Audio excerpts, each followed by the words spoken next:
원자재 값은 천정부지로 오르는데 농산물 가격은 하락하고 있다며 농민들이 대책을 촉구하고 나섰습니다. 농민들의 입장을 들어봤습니다. 시의회 문턱을 넘지 못해 번번이 무산됐던 여수통합 현충탑 건립이 속도를 내고 있습니다. 용역이 한창 진행되고 있는데 남은 과제를 살펴봤습니다. 광양의 장애 학생을 위한 학교가 문을 열었습니다. 햇살 학교 개교의 의미를 짚어봤습니다. 전남의 코로나19 신규 확진자가 연일 10,000명대를 유지하고 있습니다. 20대 미만 확진자 비율은 20%를 차지했습니다.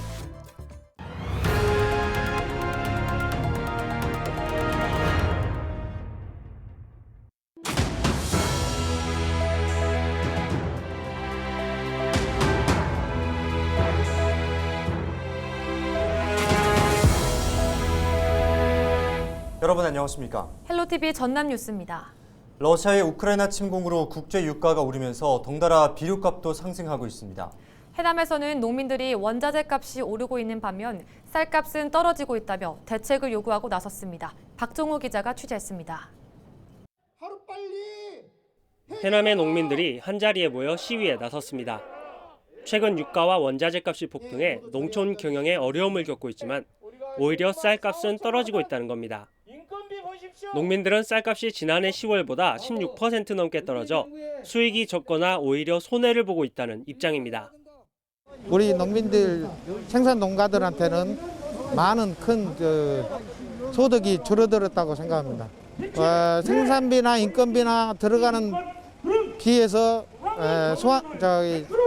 우리가 실질적으로 걷어들인 소득은 줄어들었습니다.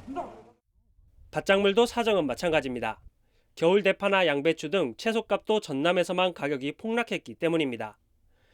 해남에서는 출하도 못해보고 밭을 갈아엎는 사례가 속출했습니다. 실제로 비료값은 지난해보다 최대 3배 이상 올랐습니다. 농기계에 들어가는 면세유도 올 초 900원 수준에서 1,400원까지 치솟았습니다. 농민들은 생산비도 못 건질 우려가 높다며 영농자재 가격 인상에 대한 지원 마련을 촉구했습니다. 농자재 가격이 폭등하고 인건비가 폭등하고 농산물 가격은 폭락을 거듭해 애써 가꾼 대파와 양파밭을 갈아엎어야 하는 기가 막힌 현실에 이 자리에 모였습니다. 쌀값을 뺀 나머지 가격이 우후죽순 오르면서 농민들의 마음이 까맣게 타들어가고 있습니다. 헬로티비 뉴스 박종호입니다. 전라남도가 국제 유가 상승으로 어려움을 겪는 농업인의 경영 부담을 줄이기 위해 농업기계에 사용되는 면세유 구매비로 99억 원을 지원합니다. 농업기계 면세유는 1리터당 183원을 정액으로 휘발유와 경유만 해당되고 유가 상승분의 절반까지 지원됩니다. 전남에 주소를 둔 농업인이나 법인으로 면세유 구매비 지원 사업을 신청했을 경우 가능하고 신청서는 지역 농협에 제출하면 됩니다. 경운기나 트랙터, 이항기, 분무기, 예추기 등 농축산업용 42종이 지원 대상에 해당됩니다. 의회 예산 삭감으로 진통을 겪었던 여수 통합 현충탑 건립 사업이 다시 속도를 내고 있습니다. 최종 부지 선정은 용역 결과에 따라 결정되는데요. 통합 현충탑 건립 사업의 과제를 송하영 기자가 취재했습니다. 지난 1996년 조성된 여수 자산공원 현충탑. 30여 년이 지나면서 장마철이면 누수가 발생해 봉안시설의 훼손 정도가 심한 상태입니다. 선원동의 현충탑도 사정은 마찬가지. 좁은 도로에 주차시설이 없다 보니 접근성이 떨어집니다. 대형 버스 진입이 힘들어 국가유공자 참배 행사나 호국 보훈 순례를 진행하기 어려운 여건입니다. 이렇다 보니 여수시 보훈단체는 지난 2020년부터 통합현충탑 건립을 추진해달라며 목소리를 높여왔습니다. 여수시의회는 2차례 예산 삭감 끝에 통합현충탑 건립 연구 용역비를 통과시켰습니다. 마침내 통합현충탑 건립 사업이 첫 발을 떼자 보훈단체는 환영하는 입장입니다. 이번 의회에서 이제 의결이 돼서 이제 추진이 됐기 때문에 그거에 대해서 만족하고요. 시작하는 데 의미가 있다. 이제 그렇게 생각을 합니다. 이번 사업의 과제는 대상지 선정. 보훈단체가 요구하는 곳은 높은 접근성을 가진 제3의 장소 이순신 공원입니다. 이번 연구 용역은 4월부터 6개월 동안 진행되는데 용역 결과에 따라 대상지가 확정될 전망입니다. 이번 연구 용역의 가장 이제 핵심이 되는 것이 새로운 장소로서의 통합일 것이냐, 기존에 있는 두 곳은 과연 어떻게 또 유지 관리할 것인가에 대한 이런 모든 내용들이 다 포함이 되는 거라서 여수시는 용역 결과가 나오는 대로 통합 현충탑 규모와 설계 등을 확정짓고 내년에 착공한다는 계획입니다. 여수시와 여천시, 여천군이 통합된 뒤 방치됐던 현충시설. 희생자들의 넋을기릴 새로운 공간이 어느 곳에 조성될지 관심이 모아지고 있습니다. 헬로티비 뉴스 송하영입니다. 여수와 순천에 이어 강양에도 장애 학생들을 위한 학교가 문을 열었습니다. 폐교됐던 옛 옥룡중학교가 햇살학교로 이름을 바꾸고 장애 학생들을 위한 교육의 장으로 변신했습니다. 서경 기자가 보도합니다. 백운산 끝자락 옥룡면에 위치한 광양 햇살학교. 장애를 가진 학생들의 교육을 전담하는 특수학교입니다. 광양 지역 첫 특수학교 개교 소식에 학부모와 지역민으로 인산인해를 이룬 강당안. 선생님과 재학생들이 지난 한 달을 호박 준비해온 축하 공연은 개교의 기쁨이 가득 담겼습니다. 학생에게 가장 적합한 모델을 찾되 앞으로 20년 후를 바라보고 최고 수준을 갖추고자 했으며 불필요한 관행을 뛰어넘고 대안을 찾아내는 기본 생각을 바탕으로 우리 교직원들은 연구하고 발품을 풀며 고민하고 생각을 거듭하고 있습니다. 그동안 광양 지역 장애인 학생들은 여수나 순천까지 원거리 통학을 해야 했습니다. 그마저도 여의치 않은 학생은 일반계 학교에서 수업을 듣고 있어 맞춤형 교육에 대한 요구가 잇따랐습니다. 전남교육청은 특수학교의 과밀화를 해소하고 원거리 통학 문제를 해결하기 위해 광양의 햇살학교 개교를 결정했습니다. 이곳에서는 초중고등학교 교육과정부터 직업교육을 담당하는 전공과정까지 학생의 장애 정도에 따라 맞춤형 단계별 수업이 이루어지게 됩니다. 만들기를 많이 할 수 있어요. 공부가 쉬워요. 버스 타고 올 수 있어요. 학생 한 명 한 명의 20년 뒤를 생각하며 맞춤 교육에 임하겠다는 광양 햇살학교. 재학생 86명 모두를 우리 사회 안의 어엿한 구성원으로 성장시키기 위한 디딤돌 역할에 기대가 모아지고 있습니다. 헬로티비 뉴스 서경입니다.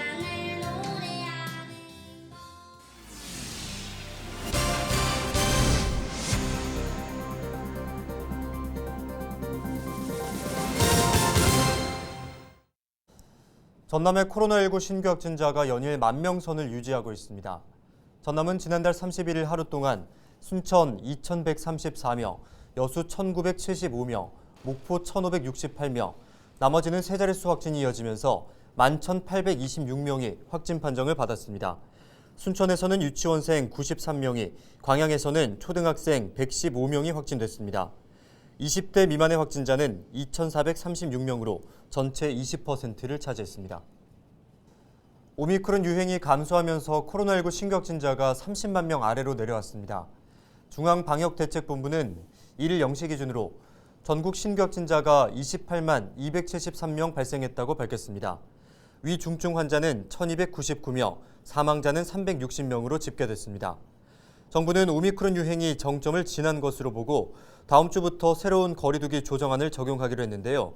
4일부터 사적 모임 인원을 기존 8명에서 10명까지로 확대하고 식당과 카페 등의 영업시간은 자정까지 1시간 더 늘렸습니다. 이 거리두기 조정안은 오는 17일까지 2주 동안 시행되는데요. 김부겸 국무총리는 전파력이 센 스텔스 오미크론이 현재 우세종이고 중환자 수도 연일 증가하고 있기 때문에 신중하게 결정했다고 밝혔습니다. 다만 이 기간 동안 위중증 환자와 사망자가 줄고 의료 체계가 안정적으로 관리되면 사회적 거리두기 등의 방역 조치를 과감히 개편할 것이라고 덧붙였습니다. 네, 앞서 보신 것처럼 오미크론 대유행이 감소세를 보이는 가운데 정부가 새로운 거리두기 조정안을 내놨는데요. 이번 발표가 사실상 마지막 지침이 될 수 있고 이후에는 완전 해제도 가능할 것이라는 조심스러운 관측도 나옵니다. 그렇다면 정부의 이 같은 방침에 대해 시민들은 어떻게 생각하고 있을까요? 여론은 지금 김영민 기자가 전합니다. 정부의 새로운 거리두기 조정안을 두고 일부 시민들은 반대의 목소리를 냈습니다. 2년이 지났지만 확진자는 계속 늘고 있다며 아예 거리두기를 하지 않아야 한다고 말했습니다. 계속 확진자 늘어가는 거 계속 반복되고 있으니까 그렇게 할 바에는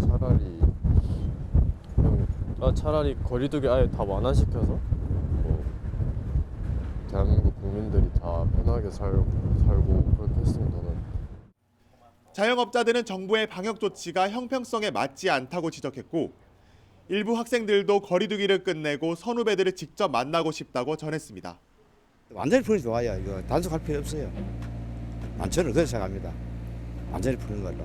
힘들어. 푸나 안 푸나 똑같고 장사하면 안 되고 자영업하면 안 되지. 다 생각하는 것 같습니다. 그렇다고 사람 더 많이 걸리고 더 많이 죽는 거 아니래요. 자유로워지니까 저는 좋다고 봐요.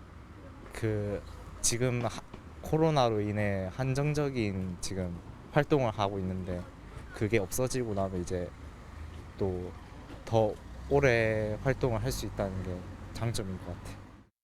반면 지금보다 방역을 더 강화해야 한다는 주장도 있습니다. 코로나 감염 취약계층을 위해서라도 조심해야 한다는 겁니다. 코로나가 많이 확산되어 있고 또 저희 전남권의 인구수에 비해 노령 분들과 또 어린이들을 위해서도 좀 우리가 조금 조심해야 되지 않겠나 싶어서 조금만 연장해서 서로 좀 상생하면서 안전하게 코로나를 이겨내면 좋겠습니다. 어려운 점도 있죠. 새로 나온 오미크론 때문에 상당히 지금 주위 사람들도 갑자기 막 걸리거든요.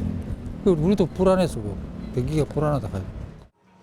사회적 거리두기가 곧 전면 해제될 것이라는 조심스러운 관측이 나오는 가운데 아직은 시기상조라는 의견도 있습니다. 특히 학생들은 정부가 뚜렷한 대책 없이 대면 수업을 하면서 피해는 고스란히 비확진자들이 떠안게 된다고 말했습니다. 코로나로 인해서 못하는 학생들이 많아지니까 그 부분에 대해 비대면 수업을 가는 쪽으로 조금 더 생각을 하고 있습니다. 수업을 안 하는 동안에도 다른 자격증 공부나 그런 부분에서도 저는 되게 공부를 많이 하고 있기 때문에 정부의 방역 지침을 놓고 시민들의 의견이 엇갈리는 가운데 새롭게 완화된 거리두기는 오는 4일부터 2주간 시행됩니다. 헬로티비 뉴스 김영민입니다. 순천 서면의 한 야산에서 화재가 발생해 2시간 20여 분 만에 진화됐습니다. 산림당국은 1일 새벽 1시 48분 화재 신고를 접수하고 진화 인력 100여 명과 소방차를 동원해 완전히 진화시켰다고 밝혔습니다. 이번 불로 산림 1헥타르가 소실된 것으로 파악됐으며 정확한 화재 원인을 조사하고 있습니다. 당내 경선 토론회를 개최하자는 강성휘 목포시장 예비후보의 제안에 민주당 목포시 지역위원회가 가능하다고 화답했습니다. 민주당 목포시 지역위원회는 전남도당의 후보검증위원회를 통과한 후보에게 강 예비후보의 제안사항을 전달하고 토론회 동의 여부를 확인해달라고 요청했습니다. 민주당 전남도당에서는 지역 방송사를 통해 토론회 개최가 가능하다고 통보하고 당내 공천심사 일정을 감안해 4월 8일 전까지 실시해 줄 것을 당부했습니다. 현직 단체장은 선거관리위원회 유권 해석에 따라 예비후보 등록을 마쳐야만 경선 토론회에 참여할 수 있습니다. 전남 광양과 구례, 국성에서 지방선거 출마를 준비하는 더불어민주당 소속 예비후보들이 깨끗한 선거를 약속하기 위해 서약식을 진행합니다. 이번 서약식은 오는 4일 광양을 시작으로 구례와 국성으로 이어지고 기초단체장과 지방의원 예비후보들이 참여할 예정입니다. 광양과 국성, 구례를 지역구로 둔 서동용 국회의원은 서약식을 통해 공정한 경쟁이 이뤄질 수 있도록 노력하겠다고 밝혔습니다. 목포시가 올해 시정보고와 시민과의 대화를 마무리했습니다. 목포시는 지난달 21일 연산과 원산, 용해동을 시작으로 31일 신흥과 부흥, 부주동까지 총 7번에 걸쳐 각 권역별로 소통 행보에 나섰습니다. 이 과정에서 목포시는 정책 제안과 건의사항 56건을 접수해 조치할 수 있는 사항은 곧바로 해결하고 예산이 필요하거나 중장기 검토 사항은 별도로 실행 계획을 세워 반영하기로 했습니다. 오늘 저희가 준비한 소식은 여기까지입니다. 시청해주신 여러분 고맙습니다.